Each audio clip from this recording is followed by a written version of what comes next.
Hello दोस्तों, आपका बहुत बहुत स्वागत है हमारे चैनल कंपटीशन क्रैकर्स में, जिसमें कि हम कॉम्पिटिटिव एग्जाम्स या गवर्नमेंट एग्जाम से रिलेटेड वीडियो लेक्चर्स आपके लिए लेके आते हैं। तो अगर आप भी किसी एग्जाम की तैयारी करें तो हमारे चैनल को सब्सक्राइब कर सकते हैं। ओके दोस्तों, so without wasting any more time हम स्टार्ट करते हैं आज के वीडियो लेक्चर को। तो दोस्तों, आज के इस वीडियो लेक्चर में हम करने वाले हैं TS03 का जो प्रीवियस ईयर पेपर एनालाइज कर रहे हैं। इसमें हम दिसंबर 2018 का पेपर को एनालाइज करेंगे। ठीक है दोस्तों, तो ये इसका है लेक्चर नंबर टू और इससे पहले हमने लेक्चर नंबर 1 बना दिया है। अगर आपने नहीं देखा है तो आप आई बटन पे जाके लेक्चर नंबर 1 को देख लीजिएगा। उसमें हमने जून 2019 के क्वेश्चन पेपर को कंप्लीटली डिस्कस किया हुआ है। ठीक है, तो आई बटन पे आपको वो देखने को मिल जाएगा। अब करते हैं स्टार्ट दिसंबर 2018 के वीडियो को। तो इसको स्टार्ट करने से पहले यार दोस्तों, मैंने आपसे कहा था कि आप लोग सब्सक्राइब नहीं करते हैं करके, तो थोड़े बहुत लोगों ने आज सब्सक्राइब किया है दोस्तों। तो 30 से 40 लोगों ने सब्सक्राइब किया है आउट ऑफ 300-400 लोगों में से। ठीक है यार, तो थोड़ा सा सपोर्ट ज्यादा दिखाओ और सब्सक्राइबिंग में कंजूसी मत करो। ठीक है, जैसे ही 1K सब्सक्राइबर हो जाएंगे अगर, तो आपके नेक्स्ट एग्जाम में हम जो है लाइव स्ट्रीमिंग करेंगे, ताकि आपके जो क्वेश्चंस हैं वो डायरेक्टली सॉल्व हो जाएं। ठीक है, लाइव सेशन में हमारा सॉल्व हो जाए। तो ये चीज करना, या आपके नहीं भी हो पाए तो नेक्स्ट जो जून का एग्जाम होगा उसमें जो बच्चे होंगे, जो स्टूडेंट उस टाइम पे आएंगे, उनके लिए लाइव सेशन अवेलेबल हो पाए और ऐसी दिक्कत जो हमें अभी फेस करनी पड़ रही है वो ना आए। तो इसके लिए आप सब्सक्राइब कर सकते हैं चैनल को। ठीक है, तो स्टार्ट करते हैं दोस्तों। TS03 मैनेजमेंट इन टूरिज्म दिसंबर 2018 का पेपर। तो दोस्तों मैं पहले बता दूं, इसमें वर्ड लिमिट दी है 600 वर्ड, जिसको कि आप आराम से एग्जिट कर सकते हैं, और जितना ज़्यादा लिखेंगे उतना आपके लिए सेहतमंद होगा या अच्छा रहेगा। और अब स्टार्ट करते हैं। Who is an entrepreneur. जैसा कि मैंने पहले भी बता रखा है दोस्तों, 20 नंबर के आपके 5 क्वेश्चन होने वाले हैं। तो आप एक क्वेश्चन को 30 से 35 मिनट दीजिए। तो 30 से 35 मिनट में आप जितना भी लिख पाएँ उतना ही आपके लिए सफिशियंट है 20 नंबर प्राप्त करने के लिए। अदरवाइज आपके कहने क्वेश्चन छूट जाएंगे या अनइवन टाइप के हो जाएंगे क्वेश्चन, और जो छोटे लगेंगे एग्जामिनर को उसमें कम नंबर दे देगा। ठीक है, तो स्टार्ट करते हैं क्वेश्चन नंबर फर्स्ट। वो who is an entrepreneur and elaborate the quality required to became a successful entrepreneur in tourism. तो टूरिज्म में किस तरीके से सक्सेसफुल एंटरप्रेन्योर बना जा सकता है और एंटरप्रेन्योर क्या होता है, ये चीज इसमें पूछी गई है। हिंदी में उद्यमी कौन है, पर्यटन में सफल उद्यमी बनने के लिए अपेक्षित गुणों की सविस्तार व्याख्या कीजिए। तो व्याख्या करते हैं एंटरप्रेन्योर की। ठीक है, एंटरप्रेन्योर क्या होता है दोस्तों? एंटरप्रेन्योर होते हैं those persons who take risks and start up their own business. ठीक है, स्टार्ट अप ऑन बिजनेस, जो खुद का बिजनेस स्टार्टअप करते हैं रिस्क लेकर के, उनको, ऐसे लोगों को हम एंटरप्रेन्योर्स कहते हैं। ठीक है, अब हमसे पूछा गया है क्वालिटी क्या होनी चाहिए एक सक्सेसफुल एंटरप्रेन्योर की। तो क्वालिटी क्या क्या होनी चाहिए यार सक्सेसफुल एंटरप्रेन्योर की, चाहे वो टूरिज्म में हो या किसी भी सेक्टर में हो, उसकी सेम क्वालिटीज होनी चाहिए। That he always should have a vision. ठीक है, उसके पास एक विजन होना चाहिए, जो कि clear vision should be clear. उसका क्लियर विजन होना चाहिए कि मुझे ये चीज अचीव करनी है। ठीक है, और उसके अलावा ड्रीम, ठीक है, एक सपना देख के वो आगे बढ़े कि मुझे इस मुकाम तक पहुंचना है और मैं किसी भी कीमत पे हार नहीं मानूंगा टाइप। उसके बाद उस पे होना चाहिए कॉन्फिडेंस। ठीक है, कॉन्फिडेंस उसके अंदर होना चाहिए, आत्मविश्वास होना चाहिए, ताकि कोई भी समस्या आए तो वो उस पे डटकर उसमें उसका सामना करे और अपना जो विजन उसका है उसको लॉस ना करे। और सबसे मेन चीज है हार्ड वर्किंग। ठीक है, हार्ड वर्किंग नेचर उसका होना ही चाहिए, तभी जाके वो अपना स्टार्टअप, अपना बिजनेस कर पाएगा, अदरवाइज वो नहीं कर पाएगा। और है ट्राइंग हैबिट ऑफ ट्राइंग। ठीक है, हैबिट ऑफ ट्राइंग, बार बार प्रयास करने का जो हैबिट है वो उसमें होनी चाहिए। ऐसी हैबिट उसने डेवलप करनी होगी ताकि वो अगर हारे भी तो फिर से वो ट्राई कर सके। ठीक है, तो हमने देख दिया दोस्तों, एंटरप्रेन्योर वो ऐसे लोग होते हैं जो रिस्क लेकर के अपना स्टार्टअप या बिजनेस खुद का शुरू करते हैं। उनकी क्वालिटीज देख ली हमने टूरिज्म में या किसी भी सेक्टर में, कि सबसे पहले तो एक क्लियर विजन के साथ उनको आना चाहिए, एक ड्रीम उनके होना चाहिए कि क्या चीज उन्होंने अचीव करना है, कॉन्फिडेंस होना चाहिए, हार्ड वर्किंग नेचर के होने चाहिए, और हैबिट ऑफ ट्राइंग उनमें होनी चाहिए। तो ये सारी क्वालिटीज होनी ही चाहिए एक एंटरप्रेन्योर में, ताकि वो सक्सेसफुल हो सके। ठीक है, वरना बहुत सारे एंटरप्रेन्योर आते जाते रहते हैं मार्केट में। फिर है question number 2, discuss the various management issues which should be considered while managing tourism services. ठीक है। तो टूरिज्म सर्विसेज जब चलती हैं तो उस टाइम पे किस टाइप के मैनेजमेंट इश्यू उठकर हमारे सामने आते हैं, ठीक है। पर्यटन सेवाओं के प्रबंधन के लिए विचारणीय प्रबंधन संबंधी विभिन्न मुद्दों पर चर्चा कीजिए। तो करते हैं इसमें चर्चा की क्या क्या परेशानी, क्या क्या इश्यूज हमारे सामने आती हैं, ठीक है, वाइल मैनेजमेंट करते हैं जब हम टूरिज्म से रिलेटेड या किसी और भी सेक्टर से रिलेटेड। तो सबसे पहली जो समस्या आती है मैनेजमेंट में, ठीक है, तो इश्यूज रिलेटेड टू मैनेजमेंट, ये चीज उसमें पूछा गया है कि कौन कौन से ऐसे इश्यूज आते हैं मैनेजमेंट के दौरान, ठीक है, मैनेजमेंट के दौरान, ठीक है। तो यहाँ पर मैं डिस्कस करता हूँ। पहला इशू जो सबसे जरूरी आता है वो होता है ह्यूमन रिसोर्सेज से रिलेटेड, ठीक है, क्योंकि कंपनी की जो ओवरऑल वो ग्रोथ होती है वो डिपेंड करती है ह्यूमन रिसोर्स और ह्यूमन रिसोर्स के ट्रेनिंग एंड डेवलपमेंट में। ये यहाँ पर सबसे बड़ा जो है एक हर्डल रहता है या इश्यू रहता है। अगर ह्यूमन रिसोर्स मैनेजमेंट अच्छी से हो जाता है, ह्यूमन रिसोर्स प्लानिंग अच्छी से हो जाती है, तो मान के चलिए कि आपकी कंपनी या आपका जो टूरिज्म डिपार्टमेंट है वो काफ़ी ज़्यादा उछाल में आने वाला है या वो काफ़ी ज़्यादा तरक्की करने वाला है। उसके बाद दूसरी चीज़ रहती है इंफ्रास्ट्रक्चर, ठीक है। इंफ्रास्ट्रक्चर, सही तरीके की फैकल्टीज, सही तरीके की फैसिलिटीज जो है वहाँ पर एम्प्लॉयर्स को मिले ताकि वो अपना आउटपुट अच्छी तरीके से देख सकें। तो ये चीज़ इंफ्रास्ट्रक्चर के अंदर आ जाती है। फिर आ जाते हैं डेस्टिनेशन प्लानिंग यानी कि ये टूरिज्म डिपार्टमेंट की जब हम बात करते हैं तो उसमें ये भी डिसाइड करना बहुत ही जरूरी होता है कि किस समय पर कौन सा डेस्टिनेशन को हमने प्लान करना चाहिए, ठीक है। अगर बारिश का टाइम है और हम उस टाइम पे ऐसे क्षेत्रों को ले रहे हैं जो कि नदियों के बहुत काफ़ी करीब हैं, तो ऐसे क्षेत्र में रिस्क ज़्यादा हो सकता है, तो हमें उन जगहों से दूर रहना चाहिए। ऐसे विंटर टाइम में हम जा रहे हैं तो ऐसी चोटियों को हमने अवॉइड करना चाहिए जहाँ ज़्यादा स्केल में जो है बर्फबारी होती है। तो ये डेस्टिनेशन प्लानिंग भी बहुत ज़रूरी है कि कौन से सीजन में कौन से डेस्टिनेशन को सिलेक्ट करना है, तो ये भी काफ़ी इंपॉर्टेंट रहता है while talking about tourism services, okay. फिर उसके अलावा अगर हम बात करते हैं लिंक एक्सपेक्टेशन, ठीक है, एक्सपेक्टेशन, ठीक है, क्योंकि जो भी कस्टमर्स आपके पास आते रहते हैं उनकी जो एक्सपेक्टेशंस होती है वो बढ़ते रहती है आपसे, ठीक है, because they change their taste, ठीक है, क्योंकि उनका टेस्ट बार बार चेंज होते रहता है, ठीक है। जैसे वो आपके अगर होटल में इस बार रुक रहे हैं, जैसे मान लीजिए आपका होटल दिल्ली में है और एक होटल गोवा में है, पहले वो आपके होटल दिल्ली में आते हैं, आपकी सर्विसेज देखते हैं और काफी इंप्रेस होके जाते हैं, लेकिन फिर वो गोवा में जाते हैं, वो देखते हैं वाओ यार कितनी तगड़ी सर्विसेज यहाँ पर ऑफर कर रही है, तो वो अगली बार उस टाइप का एक्सपेक्टेशंस लेके आएंगे कि आप उनको और बेटर सर्विसेज दें गोवा टाइप वाली, ठीक है। तो उस हिसाब से भी आपको तैयार रहना होता है, तो ये भी मैनेजमेंट में एक इश्यू रहता है। इसके अलावा एक और इश्यू रहता है, वो रहता है लिंकेज विथ राइट पीपल्स, ठीक है, लिंकेज विथ राइट पीपल,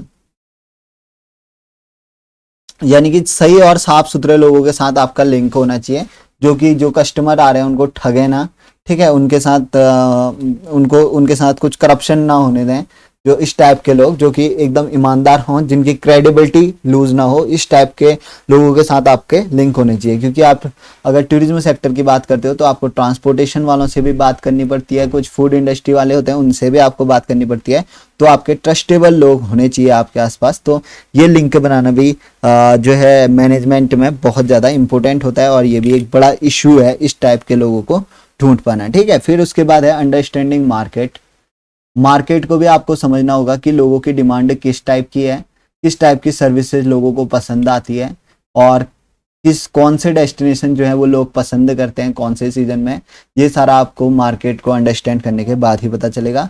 उसके बाद आपका एक चैलेंज रहता है टेक यूजेज, यानी कि टेक्नोलॉजी का यूज, ठीक है। आप अपने वेलफेयर के लिए, अपने प्रमोशन के लिए, अपनी ग्रोथ के लिए किस प्रकार से टेक्नोलॉजी का प्रयोग करते हैं, ये चीज़ भी काफ़ी ज़्यादा मैटर करती है इन मैनेजमेंट। और ये काफ़ी बड़ा इश्यू है कि किस तरीके से आप टेक्नोलॉजी के साथ साथ अपने बिजनेस को या अपने टूरिज्म बिजनेस को आगे बढ़ाते हैं। उसके साथ साथ लास्ट जो एक बड़ा इश्यू आ जाता है वो आ जाता है क्राइसिस मैनेजमेंट। क्राइसिस मैनेजमेंट का उदाहरण हम समझते हैं जैसे कि 2020 में कोरोना आ गया था, जिसमें कि सारे हॉस्पिटैलिटी इंडस्ट्री, सारे टूरिज्म सर्विसेज एकदम क्लोज हो चुके थे। तो इस टाइम पे जो भी आपके एम्प्लॉयर्स हैं, मान लीजिए आप मालिक थे किसी होटल कंपनी के या टूरिज्म कंपनी के, तो जो आपके एम्प्लॉयज थे उनको मैनेज करना काफ़ी ज़्यादा मुश्किल हो जाता है क्राइसिस के टाइम में, क्योंकि आप उनको क्योंकि वो लोग भी एकदम सड़क पे आ जाते हैं, आप भी सड़क पे आ चुके होते हैं, तो आपको कहीं ना कहीं से उनके लिए अरेंज करना होता है सो दैट आप उनकी लाइवलीहुड को कंटिन्यू रख सकें। तो इस टाइप के जो मैनेजमेंट होते हैं ये बहुत बड़ा इशू है क्राइसिस मैनेजमेंट का, ठीक है। तो यहाँ पर मैंने इशू आपके लिए लिख के दे दिए, ह्यूमन रिसोर्स से रिलेटेड इशू, फिर इंफ्रास्ट्रक्चर से रिलेटेड, फिर डेस्टिनेशन प्लानिंग से, फिर एक्सपेक्टेशन जो चेंज होते रहती हैं लोगों की टेस्ट के साथ साथ, टेस्ट बदलने के साथ साथ, फिर सही लोगों से संबंध साधना, उसके बाद मार्केट को समझना कि किस टाइप की डिमांड ज़्यादा है, और उसके बाद टेक्नोलॉजी का यूज करके अपने बिजनेस को ग्रोथ कराना, और उसके बाद कुछ हर्डल्स के टाइम पे, कुछ प्राकृतिक आपदाओं के टाइम पे क्राइसिस को मैनेज कर पाना। ये सारे इश्यूज हैं रिलेटेड टू मैनेजमेंट, ठीक है। आई होप कि अब आपको ये एकदम क्लियर हो गया होगा। अब चलते हैं क्वेश्चन नंबर 3 में, डिफाइन प्लानिंग। प्लानिंग के बारे में पूछ रहा है कि प्लानिंग क्या होता है, and discuss the various steps involved in formulating a plan, ठीक है। कि तो किस तरीके से प्लान बनाया जाता है और प्लान होता क्या है, वो चीज हमने समझना है। नियोजन को परिभाषित कीजिए, नियोजन निर्माण में शामिल विभिन्न चरणों की चर्चा कीजिए। तो ये चीज ये हमसे पूछ रहा है, तो इसको देख लेते हैं। ओके, तो प्लानिंग मतलब आप समझो दोस्तों, ठीक है, बिना टाइम वेस्ट किए हुए स्टार्ट करते हैं हमारे प्लानिंग को। तो प्लानिंग क्या होती है दोस्तों, planning is a part of fundamental management, यानी कि मौलिक मैनेजमेंट का जो है ये पार्ट होता है planning. It involve beforehand what is to be done and how it is to be done, ठीक है। तो इसमें प्लानिंग में हम देखते हैं कि हमें ये एक पार्ट ऑफ फंडामेंटल मैनेजमेंट का एक पार्ट होता है, फंडामेंटल मैनेजमेंट का, जिसमें कि हम देखते हैं कि क्या काम हमें करना है, what is to be done, what is to be done, क्या चीज हमें करनी है, and how it is going to be done, and how to do, ठीक है। क्या करना है और कैसे करना है, ये चीज हमें समझते हैं, ये चीज हम समझते हैं इन प्लानिंग, ठीक है। तो ये चीज होती है प्लानिंग। अब देखो किसी भी एक सक्सेसफुल प्लानिंग को बनाने के लिए क्या क्या स्टेप्स होते हैं, ठीक है, वो चीज हम देखते हैं। देखो जैसे हम भी प्लान बना रहे हैं, ठीक है, कि किस तरीके से एग्जाम में पास होना है, दिस इज अवर प्लानिंग, ये हमारे मैनेजमेंट का है, एग्जाम मैनेजमेंट का पार्ट है, ठीक है। ये हम जो प्लान बना रहे हैं किस तरीके से पास होना है, तो एग्जाम को मैनेज करने के लिए, तो ये एग्जाम मैनेजमेंट का पार्ट है। और इसमें हम देख रहे हैं कि क्या हमें करना है, हमें क्वेश्चंस क्या क्या करने हैं और कैसे क्वेश्चंस करने हैं, ये हमारा प्लान है, ठीक है। तो इस तरीके से आप समझ सकते हैं कि प्लानिंग क्या होती है। अब स्टेप्स क्या क्या होते हैं प्लानिंग मैनेजमेंट में, वो चीज आप देख लो। तो सबसे पहले की अपॉर्चुनिटी को एनालाइज करना पड़ता है, ठीक है, हमें एनालाइज करना पड़ता है कि अपॉर्चुनिटी क्या है हमारे सामने, ठीक है। जैसे अभी अपॉर्चुनिटी क्या है हमारे सामने, एग्जाम को क्रैक करना, तो ये हो गई हमारी अपॉर्चुनिटी। फिर उसके बाद हम सेटिंग करेंगे ऑब्जेक्टिव्स की, सेटिंग ऑब्जेक्टिव सेट, मतलब कि हमें ये चीज देखना है कि चलो एग्जाम है, ये तो हमारे लिए अपॉर्चुनिटी है। उसके बाद हमें एग्जाम को पास करना है या फेल करना है, ये हमारा ऑब्जेक्टिव होगा। और अगर पास करना है तो कितने नंबर से पास करना है, ये हमारा ऑब्जेक्टिव हो जाएगा, ठीक है। कुछ लोग ऐसे होंगे जो 80+ मार्क्स लाने की सोच रहे होंगे, तो उनका ये ऑब्जेक्टिव है, उसके हिसाब से वो तैयारी कर रहे होंगे। फिर हमें प्रेमिसेस को डेवलप करना होगा, ठीक है, प्रेमिसेस को अपने डेवलप करना होगा, इसी के साथ स्ट्रेटेजी बनानी होगी, तो प्रेमिसेस डेवलप करना होगा। उसके बाद हमें इवेल्युएशन करना होगा, ठीक है, कि ये प्लान हमारा, हम मतलब इवेल्युएट करना होगा कि जो हम करने जा रहे हैं क्या वो सही है या वो गलत है, इस चीज को इवेल्युएट करना होगा। और फाइनली जैसे ही हम इवेल्युएट कर लेते हैं, हमारा लास्ट और सबसे इंपॉर्टेंट स्टेप है उस प्लान को इम्प्लीमेंट करना। और इम्प्लीमेंट करने के बाद हम कुछ टाइम बाद उसको रिव्यू करेंगे, क्या जो हमने किया है वो सही किया है या नहीं। अगर मौका होगा तो उसको चेंज करने की कोशिश करेंगे, अगर नहीं होगा तो वैसे ही चलते रहेंगे। तो प्लानिंग क्या है, फंडामेंटल मैनेजमेंट का पार्ट है, जिसमें कि हमें बता देता है क्या करना है और कैसे करना है। स्टेप्स हैं analyse opportunity, setting objective, setup premises, evaluation करना है, फिर इंप्लीमेंट करना है, और फिर आफ्टर दैट रिव्यू करना है कि कितना प्लान आपका सक्सेसफुल रहा, ठीक है। तो ये था अबाउट क्वेश्चन नंबर 3। तो क्वेश्चन नंबर 3 भी हमने देख लिया है। अब चलते हैं हमारे क्वेश्चन नंबर 4 में, प्रश्न नंबर 4 में। तो क्वेश्चन नंबर 4 में पूछा गया है दोस्तों, अंडरस्टैंड बाय डेलीगेशन। डेलीगेशन से आप क्या समझते हैं, डेलीगेशन ऑफ अथॉरिटी से, and discuss various type of authority which exist in an organisation. Organisation में किस किस टाइप की अथॉरिटी होती है और डेलीगेशन ऑफ अथॉरिटी क्या होता है, ठीक है। तो हिंदी वाले भी देख लो। प्राधिकार प्रत्यायोजन अधिकार सौंपने से आप क्या समझते हैं, किसी भी संगठन में आमतौर पर मौजूद प्राधिकार के विभिन्न प्रकारों की चर्चा कीजिए। तो करते हैं चर्चा अबाउट, सबसे पहले देख लेते हैं हमारे हमें से जो पूछा गया है, डेलीगेशन ऑफ अथॉरिटी। ठीक है। अथॉरिटी का डेलीगेशन क्या होता है ये चीज हम समझते हैं। तो सबसे पहले हम डेलीगेशन की मीनिंग समझते हैं यार। डेलीगेशन मीन्स होता है अपना कार्य किसी और से करवाना, ताकि हम अपना समय बचा सकें और भी ज्यादा प्रोग्रेस कर सकें। ठीक है, तो इसके लिए हमें एक विश्वास करना होगा किसी और व्यक्ति पे। ठीक है, तो इसको कहते हैं डेलीगेशन। तो इसी प्रकार से डेलीगेशन ऑफ अथॉरिटी मीन्स जो अपना अथॉरिटी की पावर्स हैं उनको डेलीगेट करना, ट्रस्ट समवन एल्स। ठीक है, trust someone else to do the job. ठीक है, जो जॉब है उसको करवाने के लिए हमें किसी और पे विश्वास करना या ट्रस्ट करना, इसको ही कहा जाता है डेलीगेशन। और अथॉरिटी के मामले में हम अथॉरिटी हैंडल करते हैं एक किसी ट्रस्टेबल पर्सन से। ठीक है, अब ये क्यों है, किस प्रकार से हमारी हेल्प करता है? हेल्प करता है मैनेजिंग एफिशिएंटली। ठीक है, जो हमारा हम मैनेज कर रहे थे कामों को वो और ज़्यादा एफिशिएंटली होंगे, क्योंकि अभी तक जो एक पर्सन था जिसके हाथ में पूरी अथॉरिटी थी, अब उसने एक और ट्रस्टेबल पर्सन के हाथ में नीचे की अथॉरिटी डाल दी है। तो अब दो लोगों के हाथों में अथॉरिटी है, तो दो लोग उसको अच्छी तरीके से मैनेज कर पाएंगे। तो एफिशिएंसी को बढ़ाता है और इफेक्टिवनेस को भी बढ़ाता है, क्योंकि जितने ज़्यादा लोग होंगे उतना ज़्यादा वर्क जो है वो इफेक्टिवनेस आएगी। ठीक है, अब देख लेते हैं टाइप ऑफ डेलीगेंस अथॉरिटी मीन्स किसी भी डिपार्टमेंट में या किसी भी कंपनी में किस टाइप की ऑर्गेनाइजेशंस होती हैं। तो इसमें सबसे पहला होता है लीगल अथॉरिटी, जो है लीगल अथॉरिटी है जो कंपनी के रजिस्ट्रेशन या लीगल वर्क्स को हैंडल करती है, लीगल अथॉरिटी। फिर होती है टॉप डाउन अथॉरिटी। ठीक है, टॉप डाउन अथॉरिटी होती है। फिर होती है बॉटम अप अथॉरिटी। ठीक है, अब आप इनको देख लीजिए, सीधा इनके नाम रट के चले जाइए। ठीक है, बॉटम अप अथॉरिटी। और उसके बाद होती है करिस्मेटिक अथॉरिटी, करिस्मेटिक अथॉरिटी। ठीक है, तो आप समझ सकते हैं legal authority, top down authority, bottom up authority और कैरिस्मेटिक अथॉरिटी, ये टाइप हैं अथॉरिटीज के। और डेलीगेशन ऑफ अथॉरिटी मींस किसी और पे ट्रस्ट करके जॉब जो है किसी और से करवाना, और इससे एफिशिएंसी और इफेक्टिवनेस दोनों ही ग्रोथ होती है। तो ये हमने देख लिया दोस्तों क्वेश्चन नंबर 4 को। अब चलते हैं हमारे 5th क्वेश्चन की तरफ। ओके दोस्तों, तो आपकी स्क्रीन पे अभी question number 5, right short note on any 2 of the following. पहला है मार्केट रिसर्च, दूसरा है कम्युनिकेशन, तीसरा है ह्यूमन रिसोर्स प्लानिंग। यार ह्यूमन रिसोर्स प्लानिंग कम से कम मैं ये 7वीं या 8वीं बार डिस्कस कर रहा हूँ यार। इतने टीएस के जितने भी पेपर हुए, हमने TS01 देखा, TS07 देखा, इनमें कम से कम 8 से 10 बार ये हमने डिस्कस कर दिया। तो इसको तो मैं यहाँ पर डिस्कस नहीं करने वाला हूँ, ह्यूमन रिसोर्स प्लानिंग को। ठीक है, बहुत बार रिपीट हो गया और आप लोगों को भी रट गया होगा यार कि किस तरीके से जो हमारे ह्यूमन रिसोर्स हैं, जो कि एम्प्लॉयज हैं, उनको हम प्लानिंग करते हैं, किस तरीके से ऑर्गेनाइजेशन में उनको फिट करते हैं, हम जो उनके बीच कॉपरेशन बिठाते हैं, ये सारी चीजें यार मैं परेशान हो गया हूँ इसको बताते बताते। इसमें मैं इसको नहीं बताऊंगा और टाइम अपना सेव करूंगा। निम्नलिखित में से किसी 2 पर संक्षिप्त टिप्पणियां लिखिए। सबसे पहले है विपणन अनुसंधान, और फिर है संचार संप्रेक्षण, फिर है मानव संसाधन नियोजन, जिसको हम 50 बार कर चुके हैं, तो इसको यहाँ पर नहीं देखेंगे। ठीक है, लेकिन ये इंपॉर्टेंट क्वेश्चन है यार, ह्यूमन रिसोर्स प्लानिंग, और आपको याद होगा यार 50 बार तो आप पेपर में लिख के आ चुके होंगे इसको। ठीक है, पिछले पेपरों में आपके भी आ चुका होगा ये। तो बात करते हैं मार्केटिंग रिसर्च की। ठीक है, मार्केटिंग रिसर्च की बात करते हैं।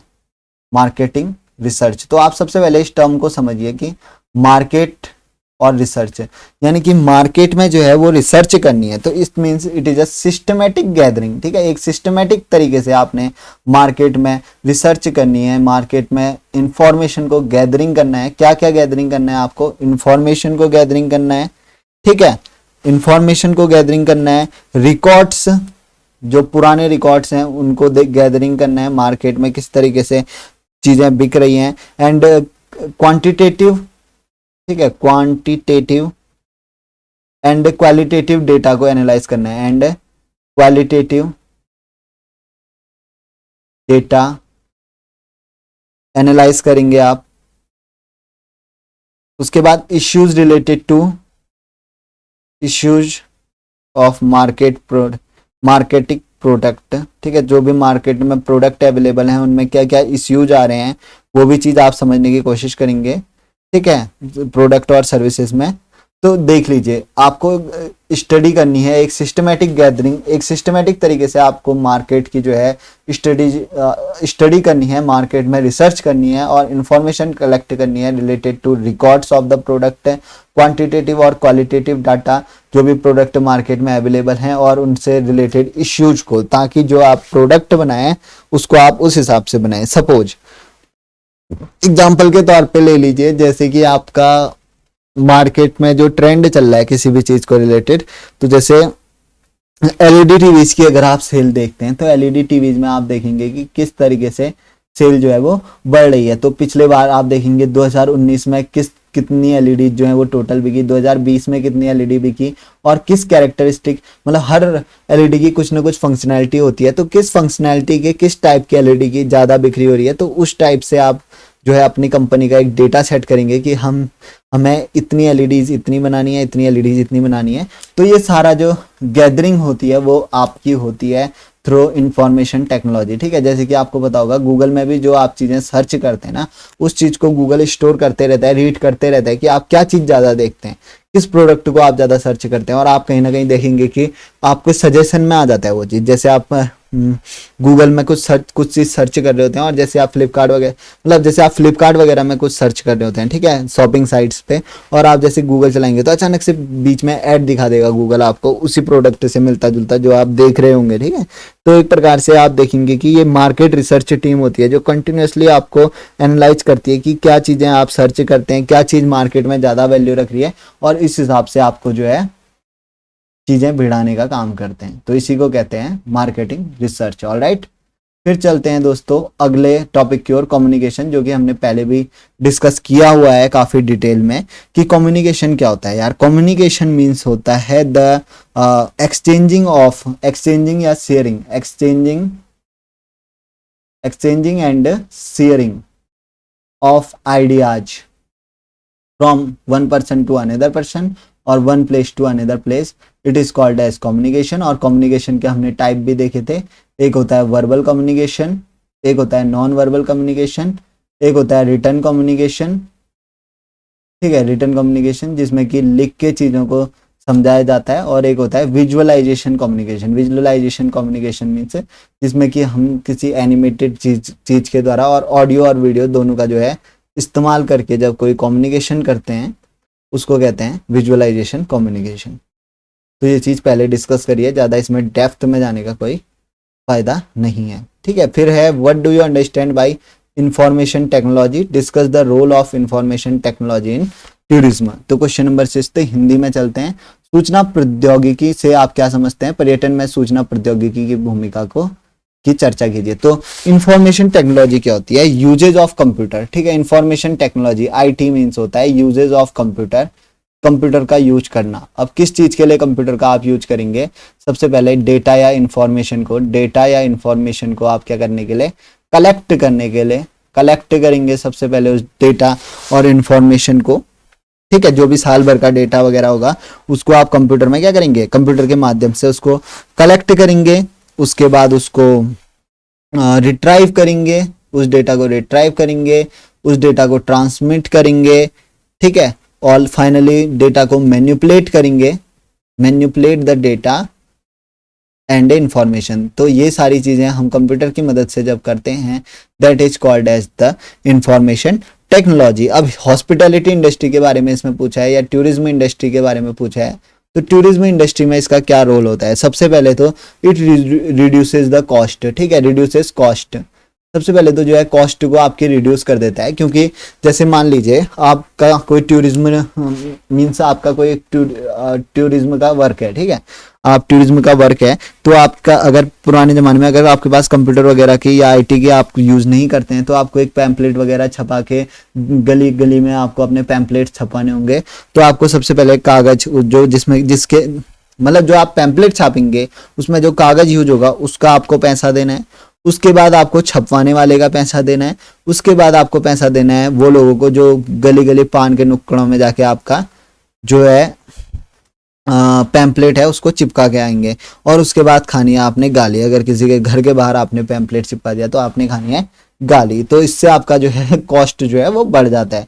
तो अगर आप आईटी का यूज करते हैं तो आप ऑनलाइन अपना पैम्पलेट बना सकते हैं और ऑनलाइन किसी वेबसाइट वगैरह में या वेबसाइट वगैरह से आप उसको ठीक है, वेबसाइट से आप उसको मार्केटाइज भी कर सकते हैं, मतलब कि ज़्यादा से ज़्यादा लोगों तक अपने एडवर्टाइजमेंट को आप पहुंचा सकते हैं। तो इससे आपकी जो कॉस्ट है वो क्या हो जाती है, रिड्यूस हो जाती है। ठीक है, अब चलते हैं दूसरे पॉइंट की ओर। दूसरा पॉइंट है कि ऑपरेशनल एफिशिएंसी आपकी बढ़ जाती है। ठीक है, ऑपरेशनल एफिशिएंसी आपकी बढ़ जाती है जो काम करने में।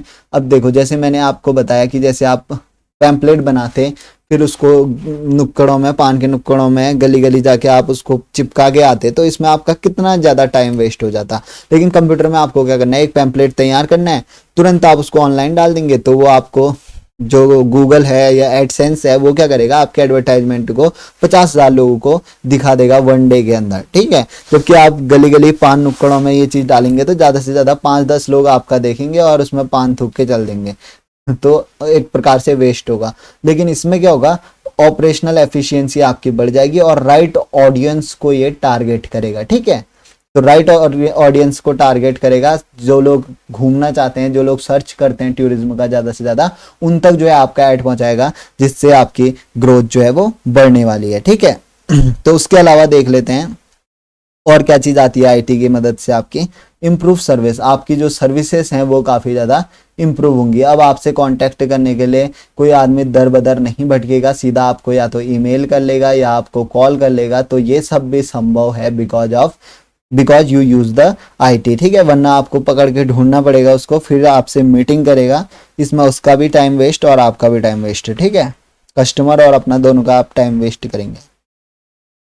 तो इस तरीके से सर्विस जो है वो इम्प्रूव हो जाती है और कस्टमर का एक्सपीरियंस भी बहुत अच्छा हो जाता है। जिस तरीके से, जैसे आप टूरिज्म इंडस्ट्री से आप रिलेट करते हैं, तो आप जिस एरिया में आपका जो है वो सेट डेस्टिनेशन आपने सेट किए हुए हैं, तो आप क्या करते हैं, उस एरिया की फोटोज वगैरह डाल के और जो फैसिलिटीज़ आपके पास है वो बिल्कुल आप एक सेट फॉर्मेट में कस्टमर को भेज देते हैं कि ये फैसिलिटीज हमारे पास अवेलेबल है, ये डेस्टिनेशन हमारे पास अवेलेबल है, जिससे जो टूरिस्ट है वो अपना बिस्तर में बैठे बैठे या सोफा में बैठे बैठे सब कुछ देख लेता है कि अच्छा मसूरी में इस डेस्टिनेशन पे जाना है और ये चीज़ें मिलने वाली हैं। तो कस्टमर को बिना किसी मेहनत के सारी चीज़ें वहाँ पर सोफे में बैठे बैठे उसको कुल्लू मनाली का एक्सपीरियंस मिल जाता है थोड़ा बहुत। इससे कस्टमर का एक्सपीरियंस जो है वो बेटर होता जाता है और कस्टमर आपको उसके बाद अच्छी रेटिंग देना शुरू कर देता है। तो यही थे टूरिज्म के मतलब आईटी के यूजेस टूरिज्म में। तो आईटी मीन्स कि कंप्यूटर्स का यूज करना for collecting the data, retrieving the data, transmitted the data and manipulate the data and information. तो टूरिज्म से क्या होता है, सबसे पहले तो कॉस्ट रिड्यूस हो जाती है, ऑपरेशनल एफिशिएंसी बढ़ जाती है, सर्विसेज अच्छी होने लग जाती हैं और कस्टमर एक्सपीरियंस बेटर होता है। तो यही था क्वेश्चन नंबर 6 का पूरा निचोड़। ठीक है, आप चलते हैं क्वेश्चन नंबर 7। क्वेश्चन नंबर 7 है, what do you mean by cost volume profit analysis, distinguish between fixed cost and variable cost.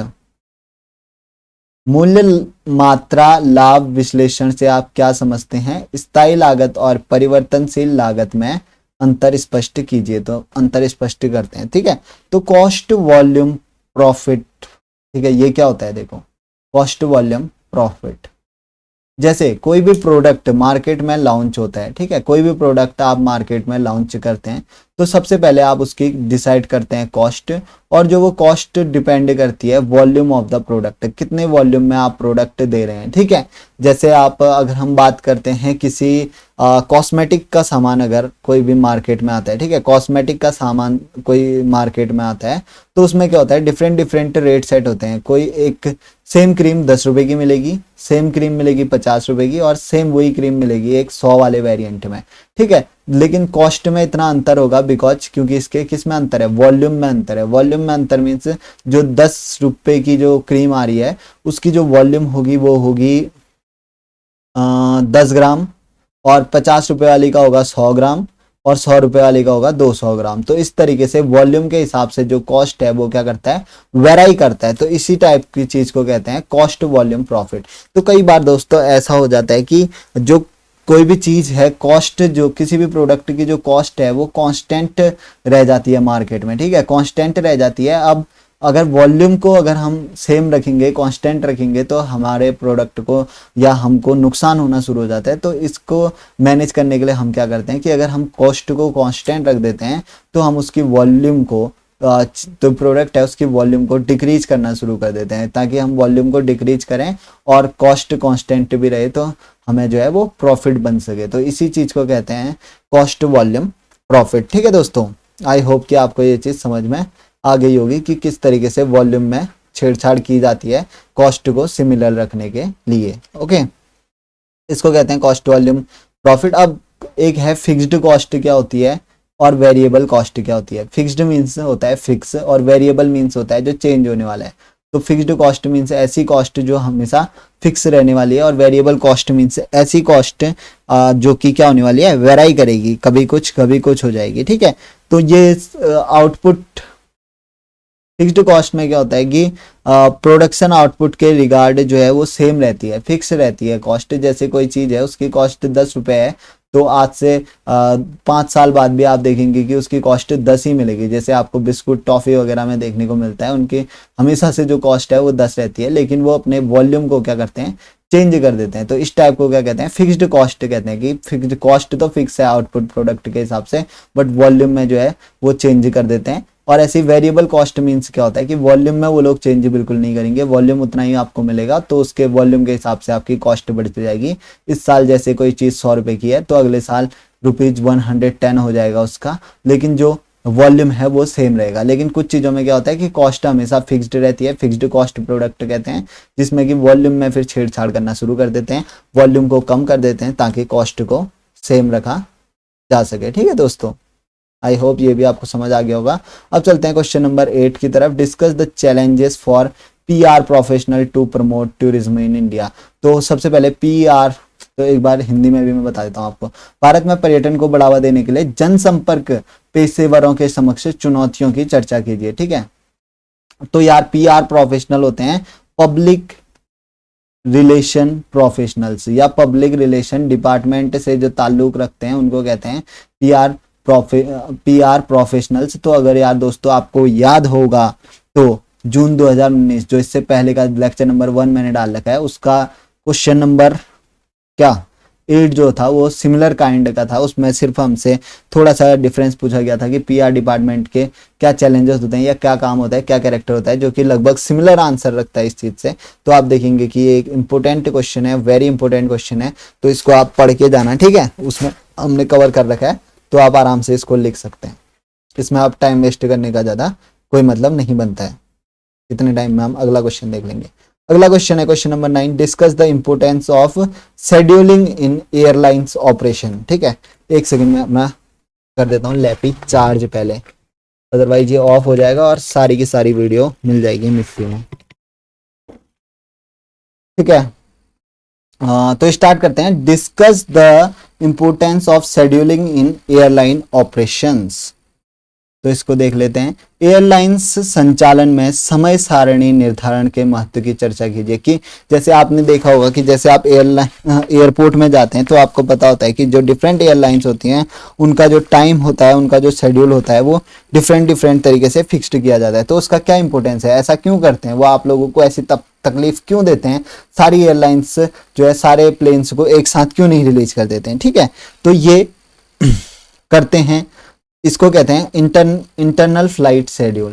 ठीक है, इस चीज को जो वो फ्लाइट्स को शेड्यूल करते हैं ना, जैसे बोलते नहीं है कि यहाँ से यहाँ की फ्लाइट 7 बजे है सुबह, और उसके बाद इंडिया से अमेरिका जाने वाली फ्लाइट 8 बजे निकलेगी, इस टाइप से शेड्यूल करे रहते हैं। तो इसको कहते हैं इंटरनल फ्लाइट शेड्यूल कहते हैं इसको। तो ये चीज डिपेंड करता है या ये चीज डिसाइड करती है अकॉर्डिंग टू द रूट्स। ठीक है, रूट कि किस रूट से उनको गुजरना है, वहां से कोई और प्लेन वगैरह तो नहीं आ रहा है, सिमिलर हाइट में तो नहीं आ रहा है, सिमिलर टाइम में तो नहीं आ रहा है। तो इन चीज़ों को देखते हुए ये चीज़ डिसाइड किया जाता है फ्लाइट की शेड्यूल, कि किस समय फ्लाइट स्कीम लिख दिया यार, शेड्यूल है। ठीक है, ये शेड्यूल कि किस समय किस फ्लाइट को शेड्यूल करना है, उनके रूट्स के हिसाब से वो करता है। फिर उसके बाद ओवरनाइट, ठीक है, कि ओवरनाइट फ्लाइट अगर चलनी है तो उसके हिसाब से देखता है कि वो किस तरीके से सही टाइम पे वो पहुंचे, ताकि उसको जो है अंधेरे का जो है सामना ना करना पड़े और ज़्यादा इमरजेंसी मैटर्स का सामना ना करना पड़े। उस हिसाब से जो है फ्लाइट को जो है शेड्यूल करते हैं और इसी के सामने मेंटेन करते हैं time of each individual aircraft. तो इन चीज़ों के हिसाब से जो है वो हर एक एयरक्राफ्ट का जो टाइम है उसको मैनेज करते हैं according to the routes and overnight और इमरजेंसी इश्यूज को मद्देनज़र रखते हुए, और कभी कभी ज़रूरत पड़े तो वो और भी ज़्यादा जो है शेड्यूल को खिसका देते हैं। अगर जैसे मौसम वगैरह ख़राब हो रहा होगा तो उसके अकॉर्डिंग भी जो फ्लाइट्स का शेड्यूल है वो चेंज करते रहते हैं, ठीक है। तो एयरलाइन ऑपरेशंस में शेड्यूलिंग का बहुत ज़्यादा महत्व है यार, ताकि एक साथ एयरपोर्ट पे भीड़ जमा ना हो, ठीक है, ओवर क्राउडिंग ना हो, ये भी एक इश्यू है, ठीक है, कि ओवर क्राउडिंग ना हो, क्योंकि चेकिंग भी वहाँ पर होती है एयरलाइंस में। अगर ओवर क्राउडिंग हो जाएगी तो चेकिंग करना भी मुश्किल है। अगर शेड्यूल करते रहेंगे तो जो है भीड़ एक कंट्रोल्ड वे में आएगी और वहाँ पर चेकिंग अच्छी से हो पाएगी। उसके अलावा जैसे आपके जो एयरप्लेन्स हैं उनके जो टिकट्स वगैरह हैं वो भी पहले ही प्री बुकिंग हो जाते हैं, वो भी शेड्यूल के हिसाब से ही होते हैं, ताकि जिस आदमी को जिस टाइम उसकी सहूलियत हो उस टाइम का टिकट वो ले। इससे भी जो है ओवर क्राउडिंग से बचा जा सकता है, वरना बस की तरह सब लोग चढ़ जाएंगे एक ही प्लेन में, ठीक है, अगर उसमें शेड्यूलिंग नहीं रखी जाएगी तो। फिर है question number 10, right short note on any two of the following. किसी दो में पूछ रहा है, हम तीनों को डिस्कस करेंगे। ट्रेवल वाउचर क्या होता है, ट्रेवल एजेंसी मार्केटिंग क्या होती है, सिग्निफिकेंट ऑफ गेस्ट सर्विस, तो ये चीज देखेंगे, ठीक है। तो निम्नलिखित में से किन्हीं दो पर संक्षिप्त टिप्पणियां लिखिए। पहला है ट्रेवल वाउचर, दूसरा है ट्रेवल एजेंसी विपणन, फिर है ग्राहक सेवाओं का महत्व। तो इनमें से देख लेते हैं ट्रेवल वाउचर क्या होता है। ट्रेवल वाउचर, ठीक है, ट्रेवल वाउचर, ठीक है। तो travel voucher are usually bought from travel agency. तो ये ट्रेवल वाउचर जो है वो हमें ट्रेवल एजेंसी से देखने को मिलते हैं या खरीदने को मिलते हैं, या कभी कभी ऐसा भी हो जाता है अगर आप लकी पर्सन हैं तो आपको ये किसी कंपटीशन या लकी ड्रॉ में भी आपको मिल जाते हैं ट्रेवल वाउचर। और अगर आप लकी नहीं हैं, आपको पैसे खरीदने पड़ते हैं, तो ट्रेवल एजेंसी से मिलते हैं। और जो ये वाउचर्स होते हैं, दीज आर यूज टू पे फॉर ट्रेवल कॉस्ट, ठीक है, ट्रेवल कॉस्ट की ट्रेवल कॉस्ट जहाँ पर आपको पैसे देने की ज़रूरत है तो आप डायरेक्ट वहाँ पर कैश नहीं देते हैं, क्योंकि अगर आप कैश देंगे तो उनका टाइम वेस्ट होगा, इसलिए आपसे पहले ही कैश जमा करके आपको वाउचर दिया जाता है, ताकि वहाँ पर आप उनका टाइम वेस्ट ना करें और सीधा आप वाउचर देंगे, वो वाउचर पकड़ेंगे और उसका नंबर नोट कर लेंगे और आपकी इंफॉर्मेशन चेक कर देंगे कि ये ट्रांजैक्शन किसकी तरफ से आया हुआ है। तो इसको ही कहते हैं ट्रैवल वाउचर। मीन्स कि जो आप कैश देने वाले थे उसको एक वाउचर फॉर्म में कन्वर्ट करके आप जब जमा करेंगे तो उससे क्या होगा, जो कलेक्टर होगा उस वाउचर का, उसका जो टाइम वेस्ट है वो कम होगा। तो इसीलिए ट्रैवल वाउचर का जो है यूज ज़्यादा से ज़्यादा किया जाता है, ठीक है। तो ट्रैवल वाउचर आई होप कि आपको समझ में आ गया होगा। इसके थ्रू आप जो अपनी ट्रैवल कॉस्ट है उसको अदा कर सकते हैं। कई बार आपको शॉपिंग साइट्स पर भी ट्रैवल वाउचर मिल जाता है, 10,000 रुपीज़ ऑफ आपको मिल जाते हैं उस वाउचर को दिखाने पर। तो आप कह सकते हैं कि एक टाइप से आपने ₹10,000 ट्रैवल कॉस्ट को डिडक्ट कर दिया यूजिंग दैट वाउचर। ओके, फिर चलते हैं। ट्रैवल वाउचर हो गया और इसके अलावा ट्रैवल वाउचर में कुछ खास है नहीं। और इसमें क्या क्या आप पे कर सकते हैं, ट्रैवल कॉस्ट में आ जाती है आपकी फ्लाइट कॉस्ट, एकोमोडेशन कॉस्ट है, एक्सेट्रा, ठीक है। तो ये चीज़ें आप पे कर सकते हैं यूजिंग द ट्रैवल वाउचर। ऐसे वाउचर जो कि आपके ट्रैवलिंग के दौरान यूज होंगे, जिसमें कि आपको मनी का सब्सटीट्यूट हो सकते हैं ये, और ट्रैवल एजेंसी से आपको मिलेंगे। और आप अगर ज़्यादा ही धनी किस्मत वाले हैं तो आपको किसी शॉपिंग साइट या लकी ड्रॉ में ये फ्री भी मिल जाएंगे। फिर है ट्रैवल एजेंसी मार्केटिंग। हमने समझ गया कि क्या होता है मार्केटिंग करना, ठीक है। हमने देखा अभी मार्केटिंग एनालिसिस वाला, ठीक है।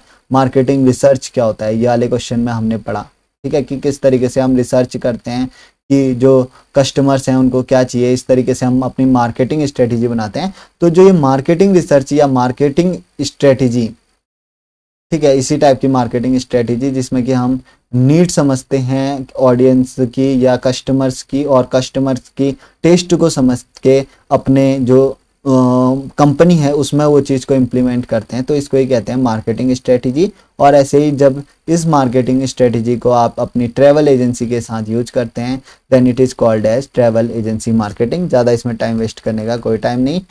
ट्रैवल एजेंसी आपको पता है क्या होती है, ठीक है, जो आपकी ट्रैवलिंग में मदद करती है, ठीक है, और आपका सारा का सारा काम कर देती है। आप बुकिंग वहाँ से करा सकते हैं, अपना डेस्टिनेशन सेट कर सकते हैं, वो सारी होती है ट्रैवल एजेंसी। और जब वो मार्केटिंग स्ट्रेटजी अपनी अपनाती है, देखती है कि कस्टमर्स को कौन से एरिया पसंद आ रहे हैं घूमने के लिए, और कस्टमर से कितने पैसे फेंकना पसंद करते हैं, कहाँ जाना पसंद करते हैं, किस चीज़ के बारे में रिसर्च करते हैं, किस टाइप का फूड पसंद करते हैं, इस टाइप की जब स्ट्रेटजी यूज करने लग जाती है ट्रैवल एजेंसी, तो इसको कहते हैं ट्रैवल एजेंसी मार्केटिंग। ज़्यादा इसमें अब अपना मगजमारी करने का कोई फायदा नहीं होगा। फिर सिग्निफिकेंस ऑफ गेस्ट सर्विस। अब गेस्ट सर्विस क्या होती है इसको देखते हैं, फिर उसका सिग्निफिकेंस देखेंगे। गेस्ट सर्विस, ठीक है, गेस्ट सर्विस को हिंदी में कहा जाता है ग्राहक सेवाओं का महत्व। ग्राहक सेवा क्या होती है? तो देखो दोस्तों, गेस्ट सर्विस होता है, it includes greeting and assisting guest. ठीक है, ग्रीटिंग एंड असिस्टिंग